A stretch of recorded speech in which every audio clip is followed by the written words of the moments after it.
जब से ओला electric mobility का आईपीओ लॉन्च हुआ है, तब से इन्वेस्टर्स के मन में डाउट है कि क्या हमें इस स्टॉक में इन्वेस्ट करना चाहिए। कंपनी का आईपीओ रिसेंटली आया और उसके शेयर्स लिस्ट हुए थे 9 अगस्त 2024 को। इस आईपीओ से कंपनी ने 415 करोड़ रुपए रेज किए थे। कंपनी लॉस शो कर रही है, तो एक बात तो साफ है, अगर आपके नेट प्रॉफिट्स लॉस में है यानी कि नेगेटिव में है, तो पी तो वहां से जनरेट नहीं हो सकती। ऐसे में कंपनी के फ्यूचर ग्रोथ को एनालाइज करना बहुत मुश्किल हो जाता है। अब सवाल आता है कि आगे चल के ओला इलेक्ट्रिक मोबिलिटी का शेयर किस तरीके से परफॉर्म करेगा, और अगर हम इस स्टॉक में इन्वेस्ट करते हैं तो एज इन्वेस्टर हमें क्या फायदा हो सकता है। आपको क्या लगता है कि ओला इलेक्ट्रिक मोबिलिटी का स्टॉक आने वाले 5 सालों में किस तरीके से परफॉर्म करेगा।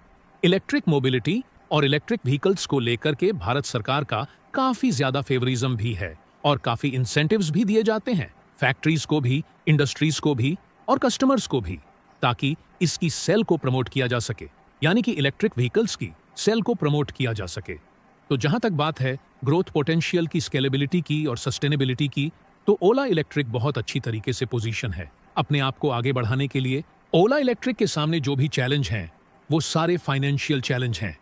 जिस तरीके से कंपनी के फाइनेंशियल्स परफॉर्म कर रहे हैं, वो एक मेजर चैलेंज इस कंपनी के सामने रहेगा। अगर हम ओला इलेक्ट्रिक को छोड़ करके इस तरह की और भी कंपनीज के बारे में बात करें, पहले भी कुछ आईपीओ आए। मैं किसी आईपीओ का नाम नहीं लेना चाहता जो कि बहुत ज्यादा पॉपुलर रहे हैं, बट कंपनीज पिछले कुछ साल से लगातार लॉस शो कर रही थीं। कुछ टाइम लग जाता है ऐसी कंपनीज को प्रॉफिट्स में आने में। जब तक ये प्रॉफिट्स शुरू नहीं होते, तब तक डे डेफिनेटली कितनी भी सेल्स हो जाए, कितना भी एक्सपेंशन हो जाए, बट स्टॉक की प्राइस थोड़ी सी म्यूट रह सकती है। इतना जरूर है कि एक रेंज में स्टॉक परफॉर्म करता है। स्टॉक मार्केट के जो मूवमेंट्स रहते हैं, पॉजिटिव नेगेटिव सेंटीमेंट्स पे भी काफी ज्यादा स्टॉक की परफॉर्मेंस हो सकती है। साथ ही साथ कोई भी पॉजिटिव नेगेटिव न्यूज अगर कंपनी रिलेटेड आती है, तो उसके बेस पे भी शॉर्ट टर्म वॉलेटिलिटी क्रिएट हो सकती है। बट लॉन्ग टर्म में किसी भी कंपनी का स्टॉक तभी मल्टी बैगर बन सकता है अगर कंपनी अच्छे रेवेन्यू के साथ साथ अच्छे प्रॉफिट्स भी पोस्ट करे। जो भी उसके नेगेटिव फैक्टर्स हैं या जो भी नेगेटिव फिगर्स उसके फाइनेंशियल स्नैपशॉट में या बैलेंस शीट में शो हो रही है, चाहे वो प्रॉफिट्स हो चाहे अर्निंग्स पर शेयर हो, किसी भी स्टॉक में इन्वेस्ट करने के लिए आपको उसके फ्यूचर ग्रोथ प्रोजेक्शंस का अंदाजा लगाना बहुत इंपॉर्टेंट है। अगर हमें फ्यूचर ग्रोथ को प्रोजेक्ट करना है, तो हमें कंपनी आज क्या करती है इसके बारे में पता होना चाहिए।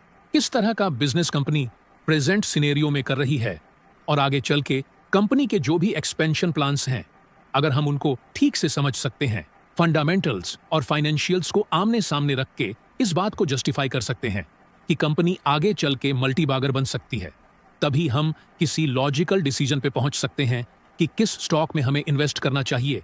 तो आज हम ओला इलेक्ट्रिक मोबिलिटी के बारे में काफी कुछ डिस्कस करेंगे कि कंपनी प्रेजेंट सिनेरियो में जो भी बिजनेस कर रही है और आगे चल के इसके जो भी एक्सपेंशन प्लान्स हैं, फंडामेंटल्स और फाइनेंशियल्स दोनों को समझने की कोशिश करेंगे।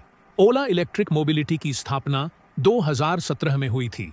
इलेक्ट्रिक व्हीकल कंपनी है जो कि प्राइमरीली मैन्युफैक्चर करती है इलेक्ट्रिक व्हीकल्स और कोर कंपोनेंट्स जो कि इलेक्ट्रिक व्हीकल्स में इस्तेमाल किए जाते हैं। इन कंपोनेंट्स में आते हैं battery PACS, Motors, vehicle frames, और ये सब प्रोड्यूस होते हैं ओला फ्यूचर फैक्ट्री में। कंपनी एक मार्केट लीडरशिप पोजीशन एंजॉय करती है। ई स्कूटर मैन्युफैक्चरिंग में 31% मार्केट शेयर है और फाइनेंशियल ईयर 2024 में इन्होंने 3,02,961 इलेक्ट्रिक स्कूटर्स सेल किए थे। इनके जो प्रोडक्ट पोर्टफोलियो है, जो इस समय मार्केट में इनके प्रोडक्ट्स अवेलेबल हैं, वो है ओला S1 Pro 1, ओला S1 Air, ओला S1 X Plus और ओला S1 X। अगर हम इनके रेवेन्यू देखें तो ओला S1 Pro से 60% रेवेन्यू जनरेट किया था। कंपनी ने अपना पहला प्रोडक्ट अगस्त 2021 में अनाउंस किया था और उसके बाद से वो 7 प्रोडक्ट्स को इंट्रोड्यूस कर चुके हैं और 4 नए प्रोडक्ट्स अनाउंस कर चुके हैं। फेज 1 के ऑपरेशंस मार्च 2024 में शुरू हुए थे with the production capacity of 1.4 gigawatt प्रति घंटा, और कंपनी का प्लान है कि इस कैपेसिटी को बढ़ा करके 6.4 गीगावाट प्रति घंटा तक ले जाएं अप्रैल 2025 तक, और बाय मिड 2026 तक 20 गीगावाट घंटा तक इस कैपेसिटी को बढ़ाने का कंपनी का प्लान है। साथ ही साथ ओला एक ईवी हब भी डेवलप करना चाहते हैं तमिलनाडु में, जो कि करीब 2000 एकड़ का एरिया कवर करेगा, जिसके अंदर होगी future factory, giga factory and colocated suppliers. इसके अलावा कंपनी रिसर्च एंड डेवलपमेंट भी अंडरटेक करती है इंडिया, यूके और यूनाइटेड स्टेट्स में, जो कि फोकस्ड है on designing and developing new EV product. क्योंकि कंपनी इलेक्ट्रिक व्हीकल्स में है, तो अपने प्रोडक्ट्स को अपग्रेड करना, साथ ही साथ नए प्रोडक्ट्स इनोवेट करना, नए डिजाइन्स लाना जो कि मार्केट को और कस्टमर को अपील कर सकते हैं, ये सारी रिसर्च एंड डेवलपमेंट यहाँ पे की जाती है।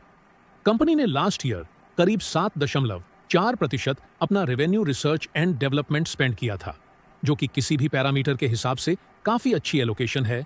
ओला इलेक्ट्रिक मोबिलिटी ऑपरेट करती है अपने direct to customer omni channel distribution network को अक्रॉस इंडिया, जिसमें इनके 870 एक्सपीरियंस सेंटर्स हैं और 431 सर्विस सेंटर्स हैं।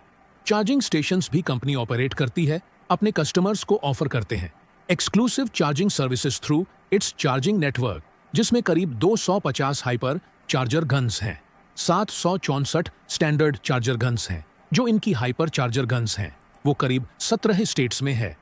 अगर हम पिछले साल का रेवेन्यू बाइफर्केशन देखें तो उससे सेल ऑफ फिनिश प्रोडक्ट से 91.8, यानी कि मेजर जो रेवेन्यू जनरेट हुआ था वो सेल ऑफ प्रोडक्ट से था।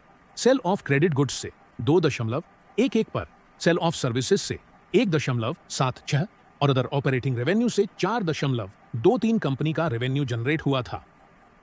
कंपनी की मार्केट कैप 36,539 करोड़ के आसपास है। 82 इसका करंट प्राइस है। जिस समय यह स्क्रीनशॉट लिया गया था 158 की 52 वीक हाई है और 74.84 इसकी 52 वीक लो है। स्टॉक की फेस वैल्यू 10 रुपये है। बाकी पैरामीटर्स आपको यहां नेगेटिव में दिखाई देंगे, चाहे वो आरओसी हो, आरओई हो, नेट प्रॉफिट मार्जिन्स हो, ऑपरेटिंग मार्जिन्स हो, नेट प्रॉफिट्स हो, वो सारे नेगेटिव में रहेंगे क्योंकि कंपनी पिछले कुछ साल से प्रॉफिट्स जनरेट नहीं कर पा रही है।